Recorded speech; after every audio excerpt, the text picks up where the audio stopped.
in Africa, that pink African is the beginning of the European. Now, the pink African also started to undergo certain changes, like ice produces a narrow nose. The parts of Africa, you have Africans with narrow noses too, because dry heat produces the narrow nose. So that man is one. There are no races really. You have the African as the beginning of the human race, but the others are mutations. They're not races in the true sense of the word. Race is a social concept. That was to come later. And after the slave trade, when Europe conquered Africa, etc., then blackness and color became associated with being in a low position, so that therefore colors and races became associated with certain things. Those are things that are going to pass as we recover our history and transform ourselves. But initially, you have the pink African who becomes the European. He undergoes certain changes over a period of time. For example, in the ice, it's important to have long hair to protect the neck from cold. In heat, it's important that you have short hair follicles so that heat can escape. These things have nothing to do with inferiority or superiority. They have to do with environmental needs. Environmental necessities, environmental imperatives. So that you would find in Africa, some people have narrow noses where there's dry heat. Some people have thinner lips, some people have fuller lips, some people have close cropped hair, some people have wavy hair, etc. This has nothing to do with inferiority or superiority. It doesn't even have anything to do with beauty. Because the first great Europeans who met the first great Africans, the Greeks, when they went to Egypt and they met the blacks, they thought black was beautiful. It was quite the opposite, because the first whites were so startled by black achievement in Egypt and so many whites came to study in Africa, in Egypt, that they associated great intelligence and great beauty with blackness. They actually began to take black gods, because the first, for example, Europeans started to worship Isis, the black goddess. They started to have temples to Isis. Eventually, later on, Horus, who was the son of Isis and the son of Osiris, the male and female aspects of God, Europe initially worshipped the black Christ. So that this kind of racism that later occurred after the slave trade, this assumption about blackness associated with inferiority, that's a later thing in history. And you see, we are overwhelmed at the moment by that period, so that we have forgotten what really happened in the history of the world. So the first human beings on Earth, when do they appear?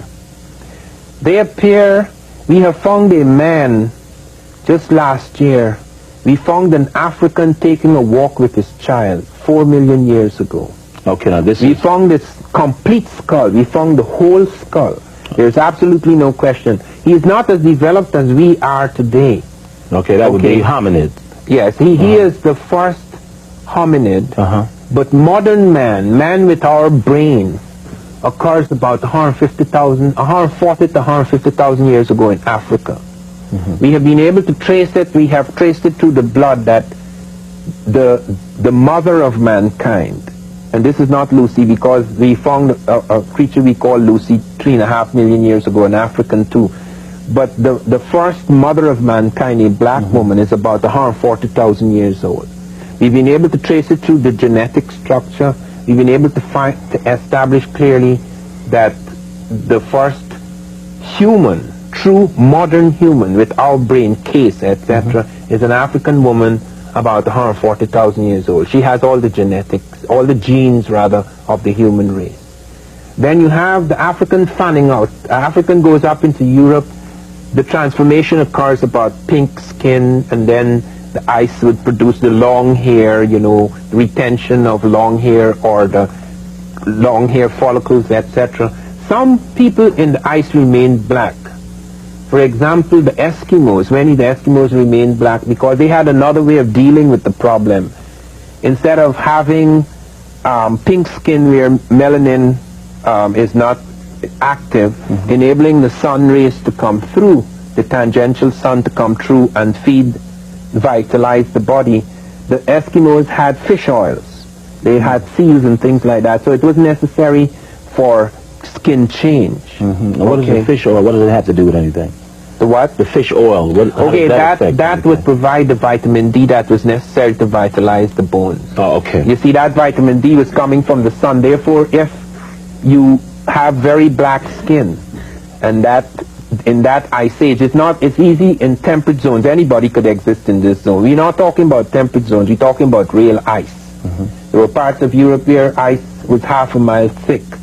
Okay, so that it became an advantage to have the inactive melanin, so that the tangential sunlight, the slanted sunlight, which is less than African sunlight, could penetrate the skin. Okay, so that these are things that have to do with environment. They have nothing to do with superiority or inferiority. And so for approximately how many years was the world populated exclusively and only by Africans, black Africans? Okay, black skin. if you're talking about the modern, the last sapiens, African, okay, because you see, the African is not only the first hominid, he's also the first human.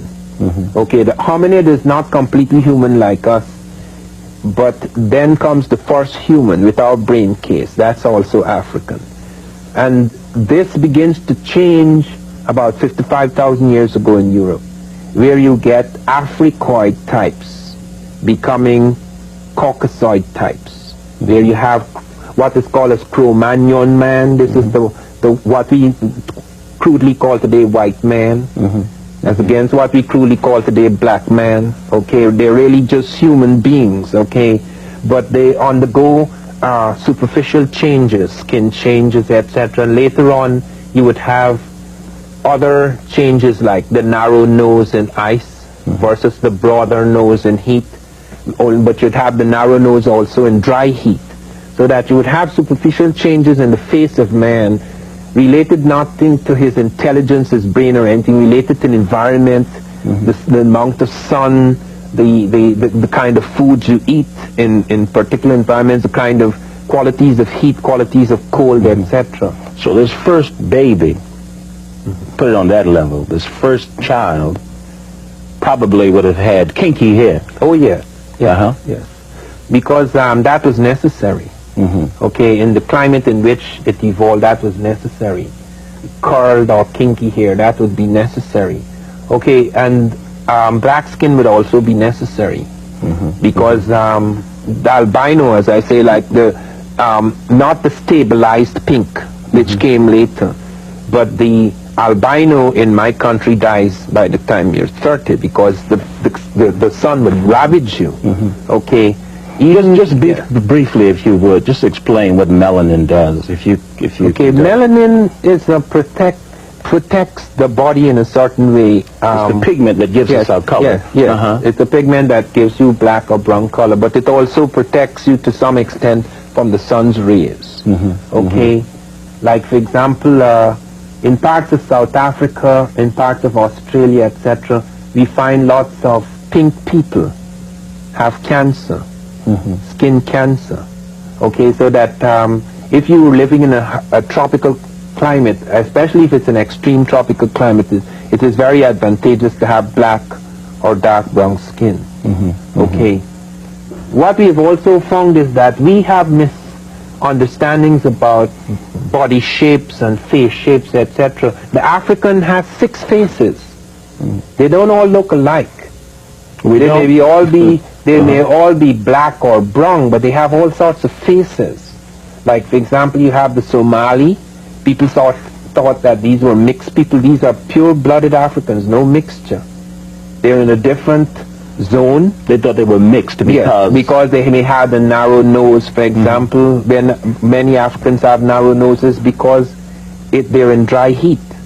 Okay, so that people made all sorts of stupid mistakes. It's only now we begin to realize you have ranges of African, you have ranges of other types, but the African has more ranges than any other people.